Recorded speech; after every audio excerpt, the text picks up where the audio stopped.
လိုက်တာဗျာဒီမှာကြည့်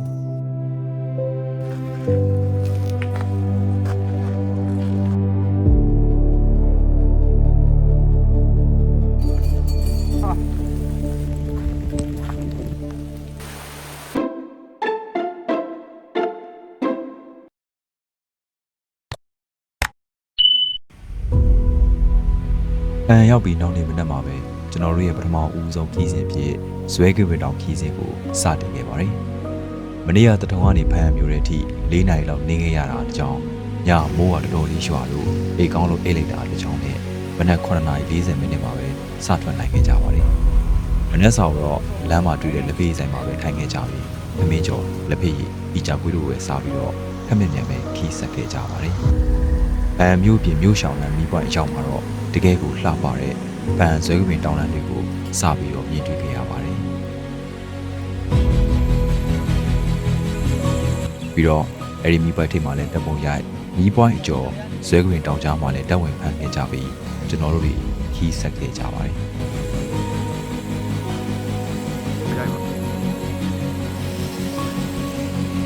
ဘိုးကလည်းရွာတောင်တန်းကြီးတွေရဲ့အလှောင်ကြည့်ရင်လည်းစပိန်နေခဲ့ရတာပင်ပန်းတာတွေတော့ဘယ်ရောက်လို့ရောက်သွားမှန်းတော့မသိတော့ပါဘူးဗျာ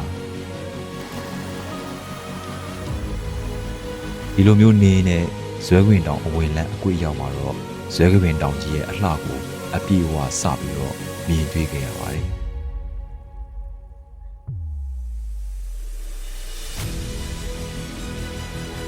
မုံအဝင်ချင်းမှာတော့ဇွဲခွင်တောင်ရဲ့အနောက်ဘက်တောင်ကြီးကနေစောင့်ဝင်လာတဲ့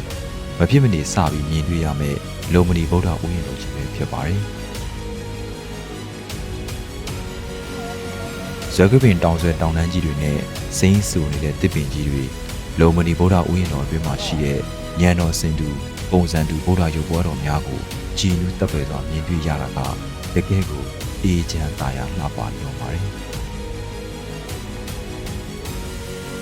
ဒီလုံမဏီဥယျာဉ်တော်ကြီးထဲမှာဗုဒ္ဓဂုဏ်တော်108ပါးကိုအခြေခံပြီးဆယ်စအဖြစ်ဗုဒ္ဓရုပ်ပွားတော်စုစုပေါင်း1080စုတည်ရှိထားတယ်လို့လည်းသိရပါတယ်။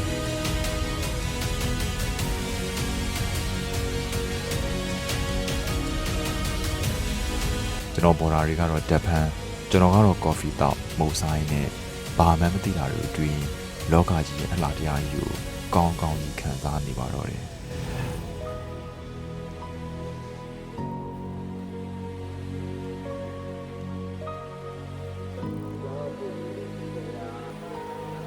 ဒီလိုနဲ့ရှေ့ဆက်တောင်ချီရောက်မှာတော့စပိန်အပီတောင်တက်ဖို့အတွက်စပြီးတော့ပြင်ဆင်ကြပါတယ်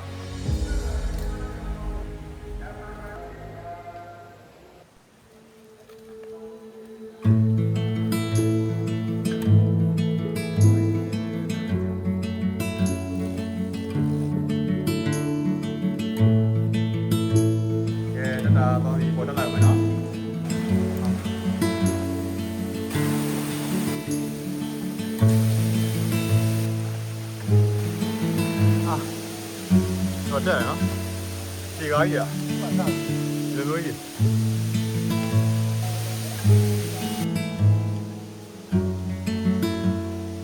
မလိုက်လာနဲ့တော့တောက်တုံးလေးတွေပါလို့ရေညှိလေးတွေနဲ့တစ်ပင်လေးတွေပေါက်တော်လေးကိုသာ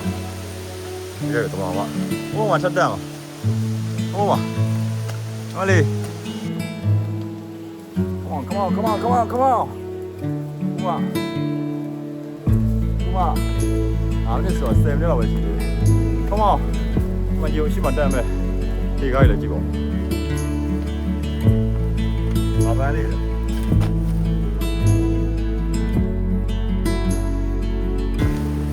အဲ့ဒီလှောက်လိုက်တယ်။စိမ့်ဆိုလို့ဒီညရောက်တော့လာကြီးလေကိုတို့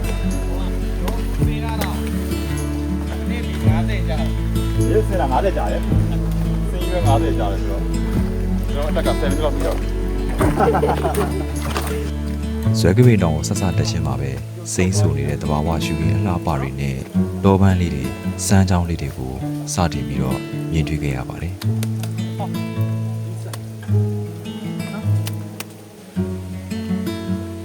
တာတော့နော်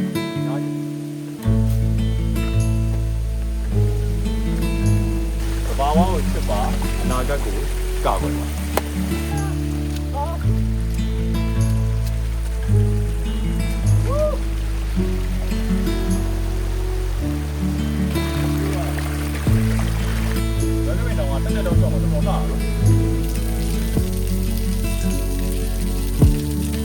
လူမျိုးတက်နေနေပဲအမှတ်မထင်အရန်အောင်လှတဲ့ရေဒီကုန်ငယ်လေးတစ်ခုကိုကျွန်တော်တို့တွေ့ခဲ့ရပါတယ်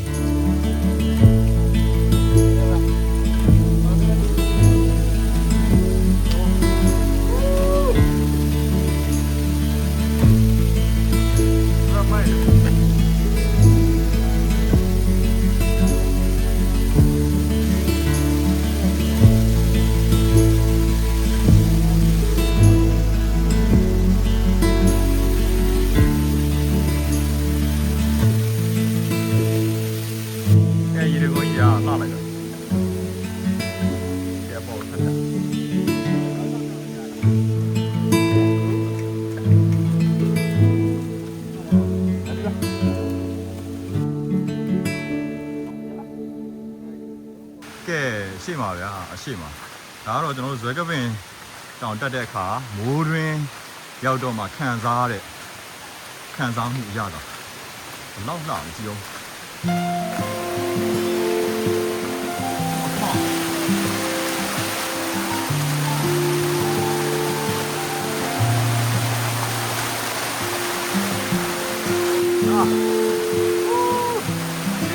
ရေရတယ်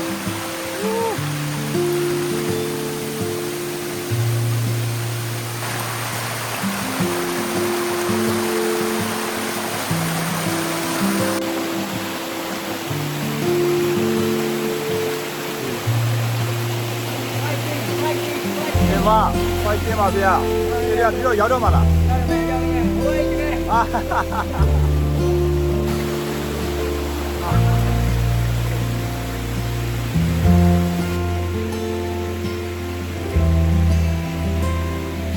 ဇွဲကပင်တောင်တက်လမ်းမှာရှိတဲ့တောတောင်ရှင်မြေတဘာဝအလှတရားတွေကိုခန်းစားရင်လမ်းတောက်လျှောက်မှာရှိတဲ့တီလေးတွေ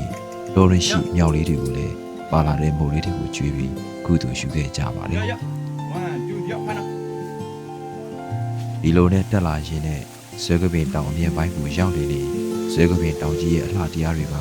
ပူပူပြီးနှက်ဆိုင်လာပါတော့တယ်တကယ်ကိုနှစ်ပေါင်းများစွာရည်ညှိအပင်လေးအထူးကအမှုရတစားမှာ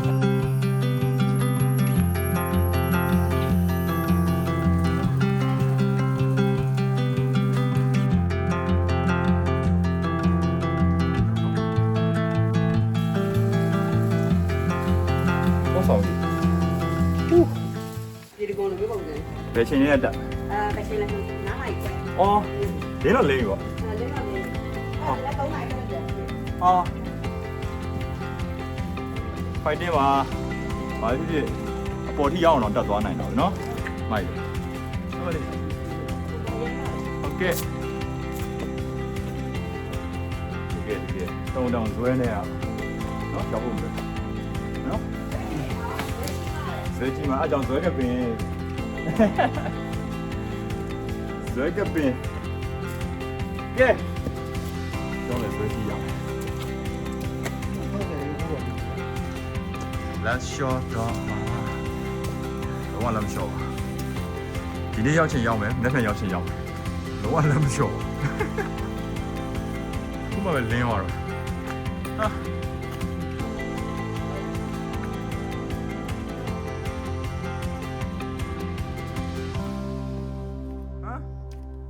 နှောက်လိုက်တာဗျာဒီမှာကျိုး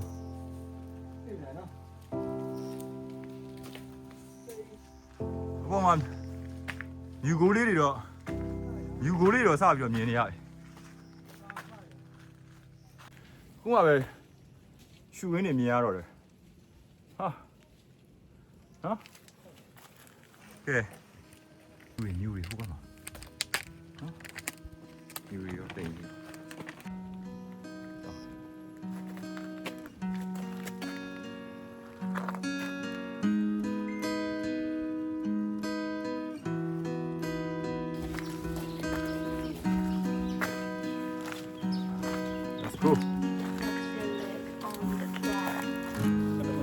အဲ့ဘိုးကလာမီးတိုင်လား ဒီကံမှာတော့ရအောင်ထိတ်တယ် ဟော ဟောအဲ့တော့ အဲ့နေရာကိုရောက်ဖို့ဟုတ်တော့လည်းဟုတ်ပါတယ်နောက်ထပ်နိုင်ဝက်လောက်ကြာပုံမှာတော့ဆိုင်ရှိတယ်ဆိုဘိုက်ဆောင်စားတော့မရတော့မင်းစားတော့ရေပြောင်းရင်ရှောင်းရင်ဒီလောက်လှတဲ့အရာတွေတွေ့ရမှာပင်ပန်းနဲ့ဂုံးပေါ်တက်တော့မှာပဲ ရှူကင်းနဲ့အားထားနေအောင်ကြောက်ရရှူကင်းနဲ့အဖားထားနေတော်တော်လိုက်ရတာ ဟုတ်လားဟမ ရှူလိုက်တယ်လေလုံးဝကြည်လင်သွားတာ ရှူခင်းနဲ့ပါထားမယ်လောအဲ့လောက်ထိ promotion စင်တော့ ဝါသာဆုံး ဟုတ်တယ်ဟုတ်တယ်ဟုတ်တယ် နော်ဒီရှူကင်းနဲ့ ဟု လို တ် က် တယ်ဟုတ်တယ်ဟုတ်ကျွန်တော်ခုမှစဉ်းစားမိတယ်ကြာ ကြည်သွားတယ်လေ ဟုတ် ဟုတ်တယ် ဒီလိုနေရာမျိုးကိုရောက်လာတယ်ဗျာပင်မန်းတယ်တဘာဝရဲ့အလှတရားတွေခံစားရတယ်နောက်ပြီးတော့တုံးလိုက်တဲ့အရာတွေဝတ္ထုမှန်သမျှအားလုံးကလည်း perfect ပဲသိလားရှူသေးကိုရှူရင်ကျွန်တော်တို့တာမန်ရှူနေကြထက်မဟုတ်ဘူးအရန်ကောင်းတာရေတောက်ရင်လည်းတာမန်တောက်နေကြရေထက်မဟုတ်ဘူးအရန်တောက်လို့ကောင်းတာ ဟုတ်တယ် မုတ်စားရင်လည်းတာမန်စားနေကြမုတ်တဲ့မဟုတ်အရန်ရတာရှိတာ ဟုတ်တယ်ဟုတ်တယ် အဲ့လိုမျိုး မှ လား န်တယ်မှန်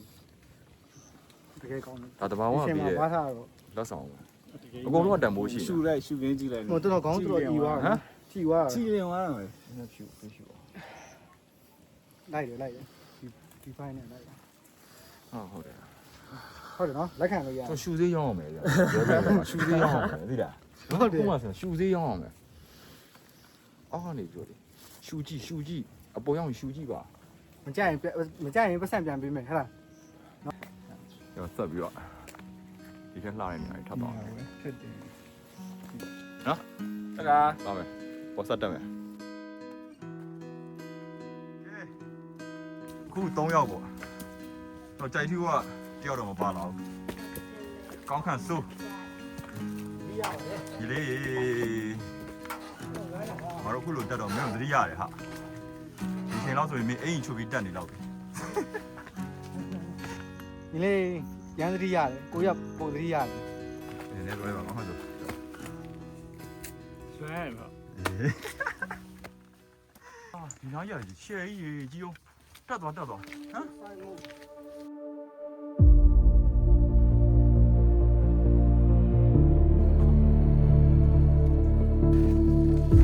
အားရ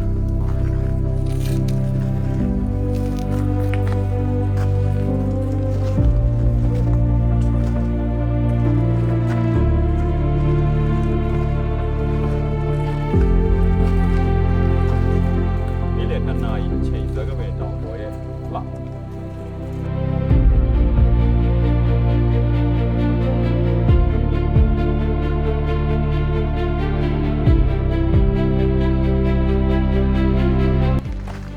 ဖမဲငယ်ပြဆက်လာပြီးတော့စာကြည့်ချင်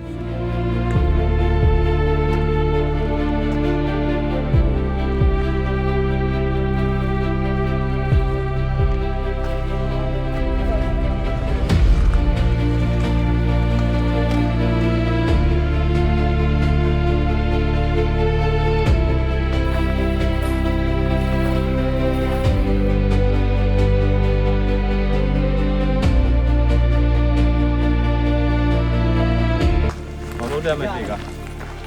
နော်ကြည့်ဆိုရင်တောင်ပေါ်ရောက်ပြီ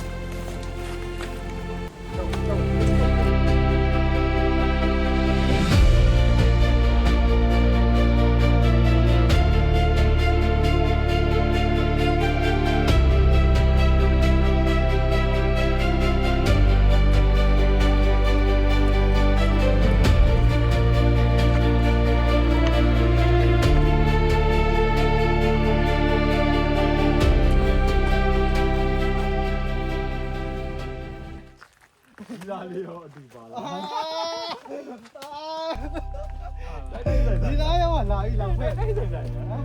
ဟိုမှာရေဆိုင်ဖို့ရောက်တော့မယ်တော့အားတင်းထားတော့ပါညာဒီထားဒီထားရတော့မှရီးသားလေးရောအတူပါလားသေရောမောပါစို့ဟမ်တော့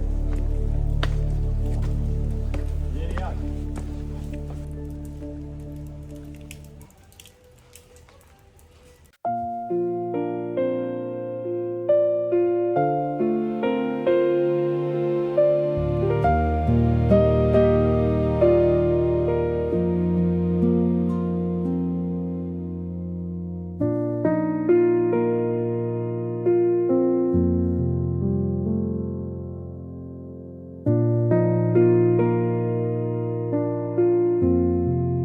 ဇွဲကပင်တောင်စီဒီဖျားရှင်မင်းတော်ဘောကိုစရောက်သွားချိန်မှာတော့ဖျားရဲ့အေးချမ်းမှုအုံမိုင်းနေတဲ့ရာသီဥတုရဲ့စီးကြုံမှုတွေကဘဝရဲ့ထူးခြားတဲ့ထိတွေ့ခံစားမှုတစ်ခုဖြစ်စတင်ခံစားလာရပါတယ်။ဒါကြောင့်မို့လို့တဘာဝရဲ့အလှတရားကိုအပြည့်အဝခံစားခြင်းရင်ကိုယ့်ရဲ့ကြိုးစားအားထုတ်မှုပင်ပန်းနွမ်းနယ်မှုတို့ကိုအောင်မြင်မှုတစ်ခုဖြစ်အမြဲအမှတ်ရဂုဏ်ယူခြင်းတော့အံကိုရောက်တဲ့အခါဇွဲကပင်တောင်ကိုမဖြစ်မနေတက်ကြဖို့အကြံပြုတိုက်တွန်းခြင်းပါတယ်။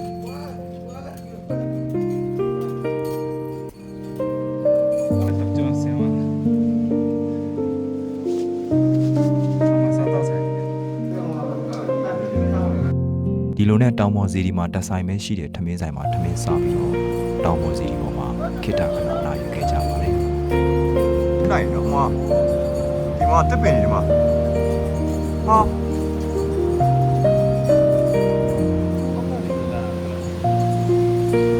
ဒီလိုနိုင်တာရောပွေးတော့အောင်ရ ။ရာသီဥတုကလည်းမိုးဝရွာလေအားတိုင်တဲ့ကျွန်တော်တို့ကိုကောင်းကောင်းကြီးနှုတ်ဆက်နေခဲ့ပါတယ်။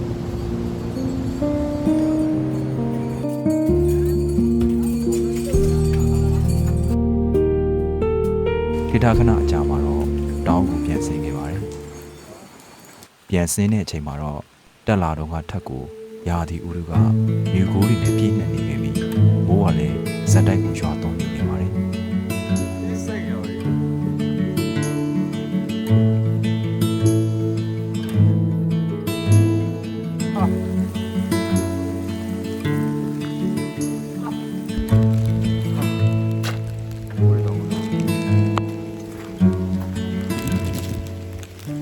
ဖအံကိုရောက်မလာခင်တော့ကဇဲကပင်တောင်းတက်တဲ့အခါမိုးရွာဖို့ပြည့်နှက်နေတဲ့မြူကိုးတွေကိုမြင်ရဖို့စူတောင်းခဲ့ပါတယ်။အခုချိန်မှာတော့မိုးတွေရွာပြီးမြူကိုးတွေနဲ့ပြည့်နှက်နေတဲ့လှပတဲ့သဘာဝတရားကြီးကိုမျက်ဝါးထင်ထင်ကျွန်တော်တို့အရှိမမြင်တွေ့ခဲ့ရပါတယ်။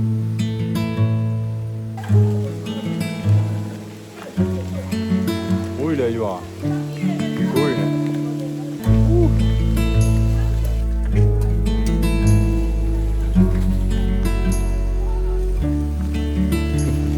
မိုးတော့မရှိတော့ဘူးမိုးမရှိတော့သွားရော အစင်းလန်းတောင်းလျှောက်မှာလည်းအတတုံးကနဲ့မတူတဲ့သဘာဝအလှတရားကြီးရဲ့ထိတိခံစားမှုကိုရရှိနေပါတယ်